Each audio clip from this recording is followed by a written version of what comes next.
بسم الله الرحمن الرحيم. اللهم صل على سيدنا ومولانا محمد وعلى ال سيدنا ومولانا محمد وبارك وسلم وصلي عليه رب زدنا علما رب اشرح لي صدري ويسر موږ ویلو چې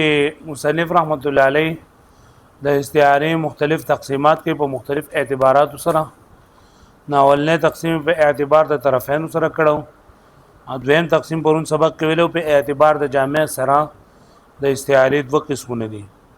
یا بدا جامع با مستعار او مستعار منه مستعار له مستعار منه یعنی د استعاره په دوانو طرفینو کې بیا داخل وي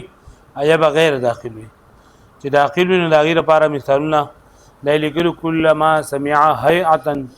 طار الیها نو دلګي چې دا صحابي صفت ذکر کړل چې دوه قسمه کسان الله پاک د وختي نو دلګي دا منډه د پاره را طیران لفظ نه د منډه د پاره غستره او جامع د بيدوانو کې داخل دي ځکه چې د منډه او د دوانو په منځ کې جامع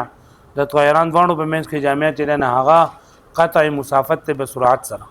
او بیا په دا اعتراض کړو چې دا مثال صحیح نه دی ځکه چې سرعت دا خو لکه لازم دی د جناح د پاره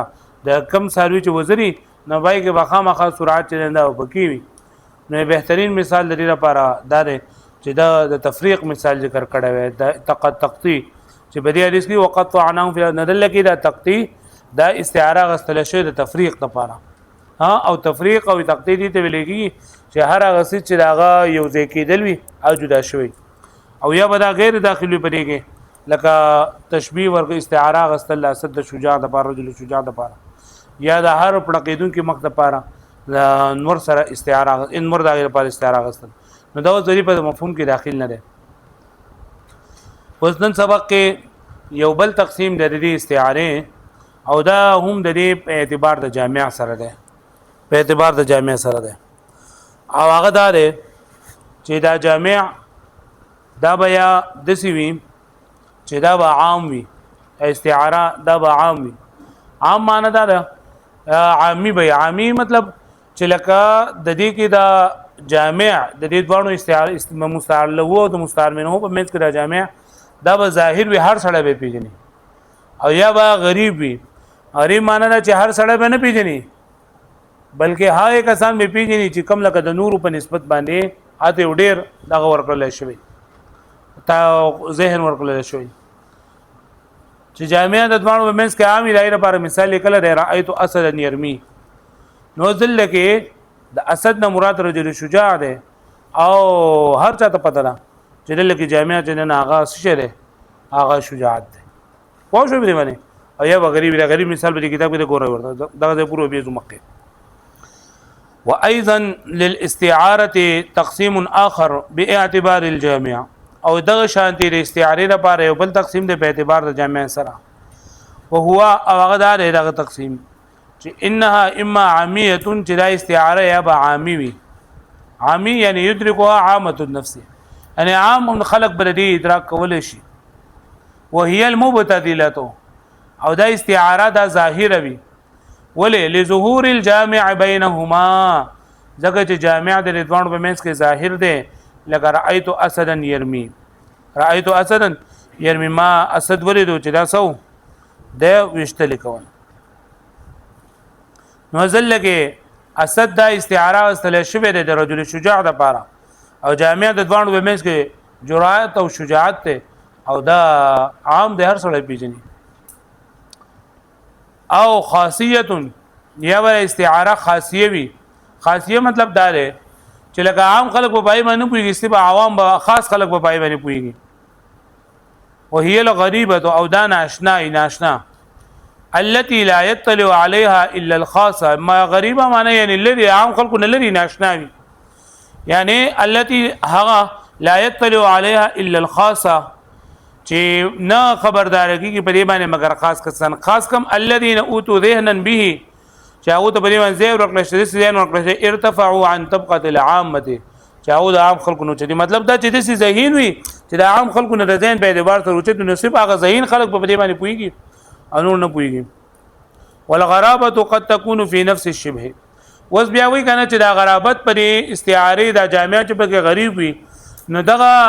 غرابت یا به د نفس تشبیه د وجه نه او یا به د عام یا د لغت په اعتبار سره با د استعاره با عام وي لیکن په استعاره کې بعد د تصرف کړل شوی چې باغ تصرف کول باندې بدا چې نه د بخا د غشي به غریب شي به یعنی عام خو با د استعاره با عام وي وایي خو لګي بدی کې با د کار به بکلشه چې راځي د نه د غریب شي به وایي نو یا په نفس تشبیه کې بأن يكون تشبيها فيه نوع غرابه چې دا د تشبیه چې بای کې یو قسم لا غرابت پکې یو قسم لا غرابت پکې لکه دلته لدی مثال ورکړه ده کما فی قوله فی وصف الفرس بانه مؤدب لاول ځان پر مثال باندې پوها کوي احتباء محتبی پیژنې تاسو محتبی احتباء هغه څه ته ولګي کله چې د تبلیغیان بیان کوي کنه بیان او بیان باندې ډیر زیات خو کی نو دې سیناسي د سیناسي دې ته احتباء ویل پوه یا هغه ځان د ټوکې چرن د ځان د ستاوږي او ځان به دې سوتړي او نو سوار ورته ولګي او دا تاسو بیانونه کوم اله سود شي دا ته احتباء ویلږي څور ته ویلږي احتباء ویلږي نو دلته کې دی وی کنه چې دا ما دا اصل دا مؤدب دی مؤدب دا معنا چې لکه کله په دې اس باندې چې کله هغه لپاس زین خور شوی څه خور شوی زین یعنی کلمه چې په دې باندې کته ورته په پښتو کو ته کته و بار او زین ها نو وې کله زما دا اس دونه مؤدب دی چې کله زه د اس نه کوشم نو هغه غواګي نه واګي پیژنې کنه اس ته چې لګېدلې دی پوزتا نو هغه واګي چې زکله د دې په زین باندې کیدم نو هغه اق شندې نه مال اس تړلې نه او چې زکله واپس راشم نو هغه اس په هغه طریقه باندې ولاړی نو اوس دلته د اس دغه هيئت تشبيه ور کړی د احتباء سره لکه څنګه چې یو سړی چې د احتباء کې ځان په کپړو باندې ستړلې او ځان یې ټینګ کړی کنه نو دغه شان دی دغه اس چې کله د دغه تشبيه دغه حالت سره کړو اوس دی باندې عام خلک نه پويږي چیرې اوس دا واګي چې دا راول او په دې ذهن باندې کېدا نو د دې نه د ذهن دی دغه تتلل دا محتبی کس تتلل چې نه دالکا ناشنا دي زکه ورته غریب وي کنه چار سره پويږي نو په دې ما چې ذهن د دې نه ډایرکټ دي پوه شو مې معنی د لګي دا تشبيه کړه کما فی قوله لکه په قول د شاعر کې یزید ابن مسلمه نومې یزید ابن مسلمه ابن عبد الملک فی قول فی وصف الفرس چې دا فرس وصف بیان دي موږ او کما فی قوله فی وصف الفرس لکه قول د یزید ابن مسلمه په وصف د فرس کې بانه مؤدب چې دا و چې زما د اصل نه سره مؤدب دی الګ ادب ورته شوی مؤدب کو انسانانو دور کولېږي دی وی چې زما مطلب د دین دند دی و انه مطلب دی انه اذا نزل عنه صاحبه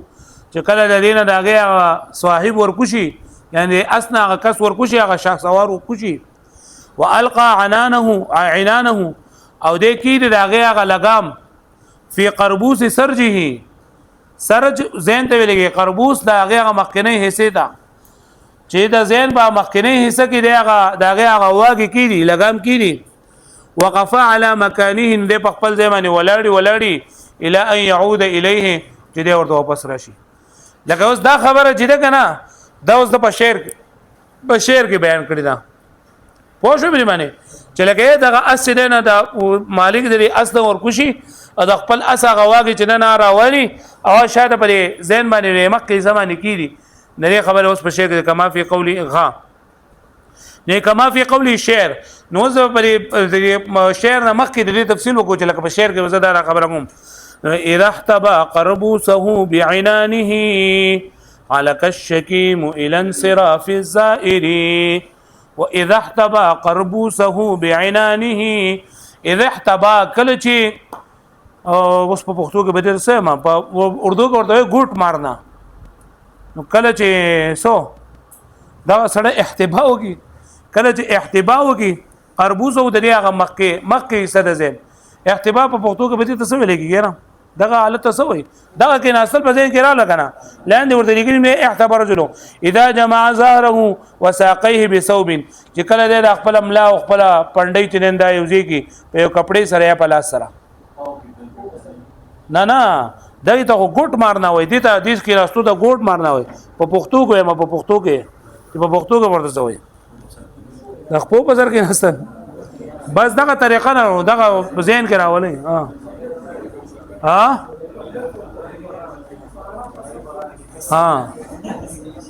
اي مقربوس ته وای قربوس اي مقدم سرجه د ذهن دی اولنې حصے ته مخکنی حصے ته وای بعنانه عنان دا واغو ته وای واغو ته علک الشکیم الى انصراف الزائر علک معنا جویل جویی شکیم هغه رسۍ ته ویل کیږي اوس باندې ته ویل کیږي کم چې ته ورکول کی الى انصراف الزائر داغه مالک دا واپس کېدو پوره مطلب دا دی وای چې کله دا مالک د دین کوشي او هغه واګي جنن دا پرې زین پرې مخکنی حساب نکېدي نو دا د خپل واګي او د خپل وس پر جنن دا جوئی د مالک دراتلو پوره مطلب دا بل څه کار نه کوي پوښښ مې نه معنی نو اوس دل لګي د دې حالت تشبيه ورکړل چې دا واګي جنن دا راغلي او شاته د محتوی سره على الشكيم والشكيمه اذا هي الحديده المعترضه في فم الفرس شكيم او شكيمه وي هغه اوس په انتویلګي کوم چې خورک للی شي ننوتلی په فرس په خله کې واراد بالظاهر نفسه او د ظاهر نه مراد د نفس ده يشبه هيئه وقوع العينان في فم موقعه ويدل کې د تشبيه ور کړی دا د هيئت د واقع کېدلو د لګام عینان لګام ته وي واګه في موقعه په وزیر دي من قربوس السرج داغه زین د مخکنی سي ممتدن الى جانبي فم الفرس چې دا غوړکلل شي خورکلل شي هغه دوانو طرفونو دا فرس د خلیتا بهيئه وقوع الصوب موقع په هيئت داغه واقع کېدل د کپڑے په ځای لري باندې من ركبتين محتبي داغه زنګونان د محتبي معتمدن چې دا ډړه لګول الى جانبي ظهري خپل مملا اطراف ته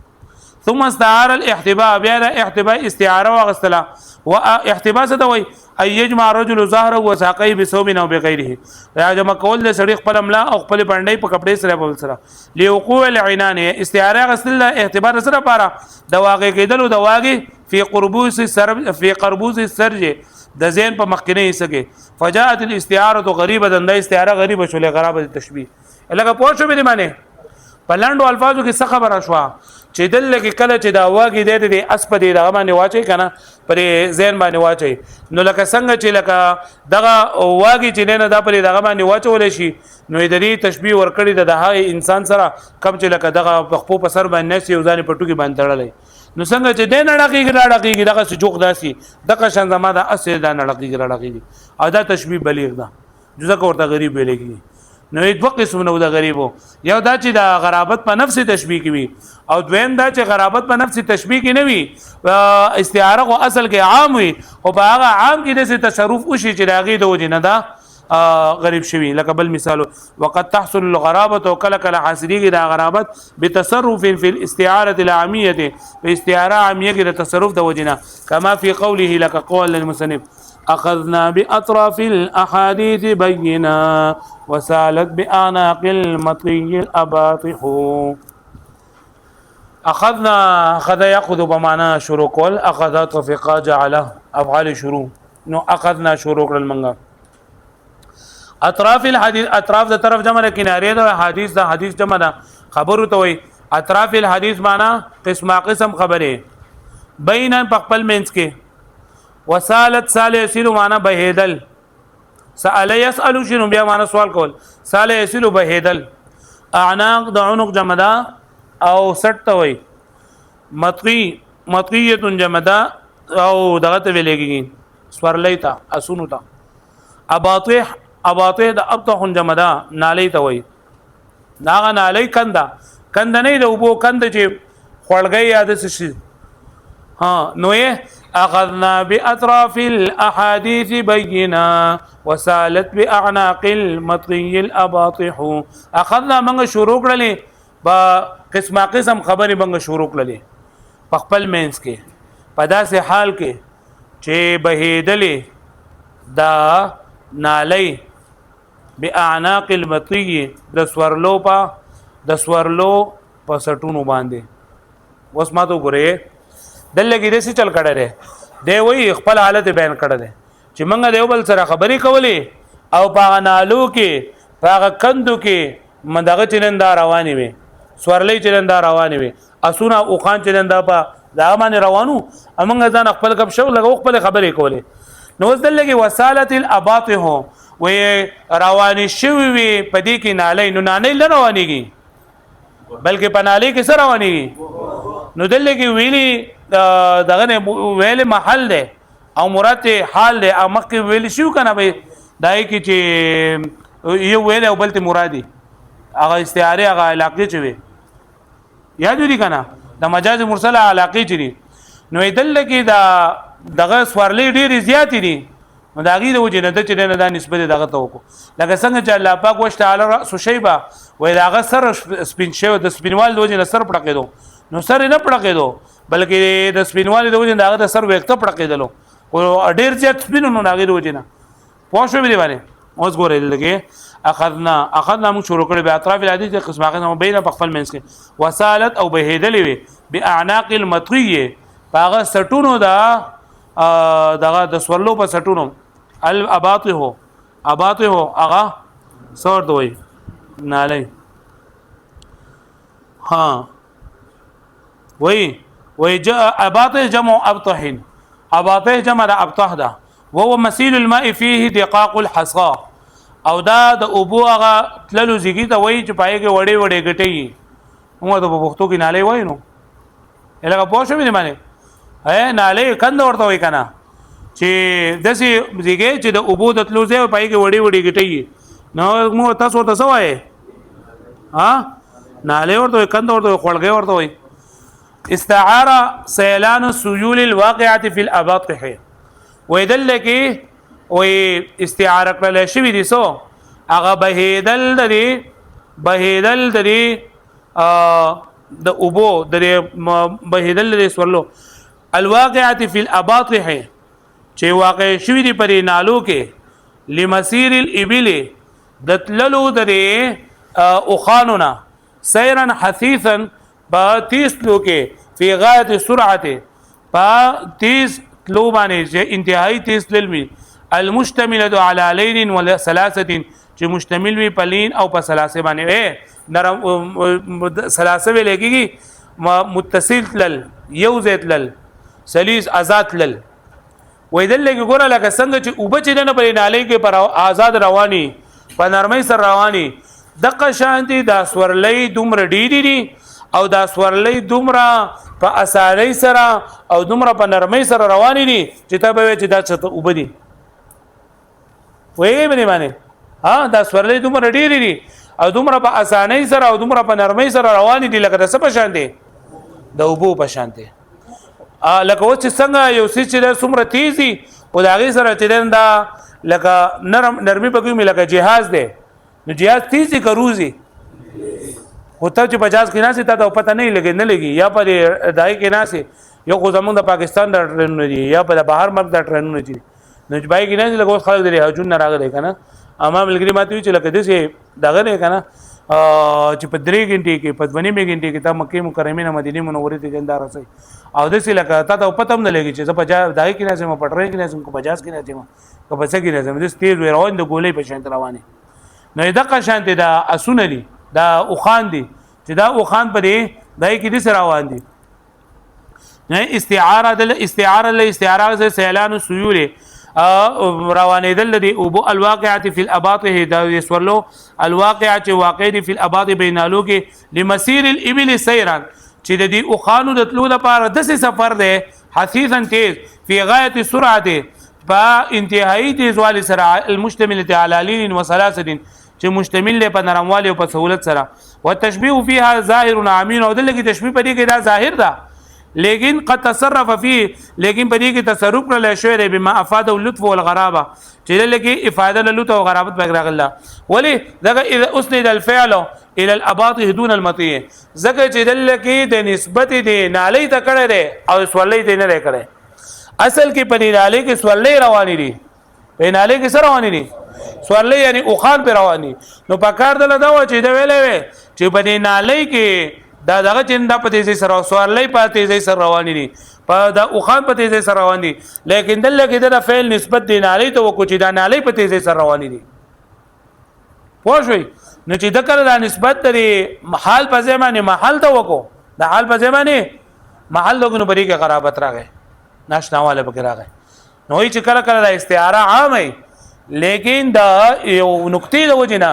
پای کې چې دا قرابت راغلی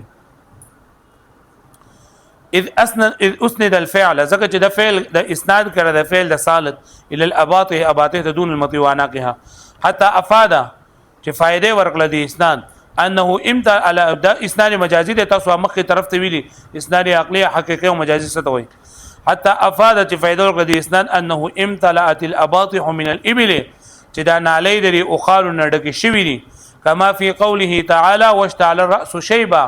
چې سپین شوی روخانه شوی دی سر داغه د سپینوال د بوډاواله د وجنه سپین شوی دی سر داغه نو سر نه سپینیږي بلکې بستر کې څه سپینیږي ویخت سپینیږي سر خو په خپل ځای باندې خو مطلب ډیر زیات د شدت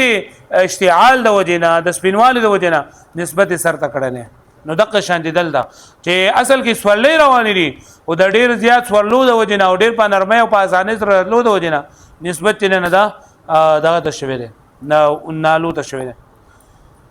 وادخل الاعناق في السير او بل دا کنه چې ویل کې اعناق ویلې اعناق نو په سفر کې د 60 چې دا ډیر زیات دغه زکه چې او خان کله رواني او دا غیره تیزوالی او د روکېدو پته چې دا رسټ نه لګي چې کله دا 60 زر زر وਹੀ ته پوښتې چې دا زر زر روان دي او چې کله 60 په قلار رواني وਹੀ ته پوښتې چې دا څه په قلار په دمر روان دي وادخل الاعناق في السير او دلګي داخل کړه د اعناق 60 فی السير په سفر کې لئن السرعه والبطء زکه تیز تل او په قلار باندې فی سیر الابل دا او اخپتللوږي یظهران غالبا فی الاعناق دا ظاهری کې غالبا په اعناق پر سټونو کې اعناق سټونو کې ويتبين امرهما فی الحوادث او ظاهری کې امر د دوانو فی الحوادث په سټونو کې وسائر الاجزاء تستند الیها او ټول اجزاء نسبت کیږي دیتا فی الحرکت په حرکت کې وتتبعها تابع د دې سره فی الثقل والخفه په ثقل معنی په درنوالي کې په رورو تللو کې او په سرعت کې پته ستو باندې مطلب دا چې سټي رور وي په قلار لګي جو خلک وي چې په رور روان دي چې سره زر زر لګيږي دا سټو جو خلک وي چې د تیز روان دي خو شو دي باندې نو ای دا جامع په اعتبار سره دویم تقسیم چې یا استعاره عامیه وي او یا استعاره خاصیه وي عامیه چې ظاهر وي دا و جامع په هر سره چې دا پیژنې لګا اسد لا چې ته تشبیه ورکې په رجل شجاع سره نو به هر چا ته پته لګي چې لګي په جامع چې دا جرأت او شجاعت ته ایا و استعاره چنده بخاصی غریب به یعنی هر سړی په پای باندې پويږي بیا به دا غرابت په د نفسي تشبیه د وجه نه راغلی لکه دې لپاره دغه مثال د محتوی سره اشتباه چنده ور کړی دا او یا به دا تدین دغه د وجه نه براغلی دی او بل بهر سیس د وجه چې په عامیه کې تصرف کې چې دا غي د وجه نه پدې کې غرابت پیدا شي یاد بشي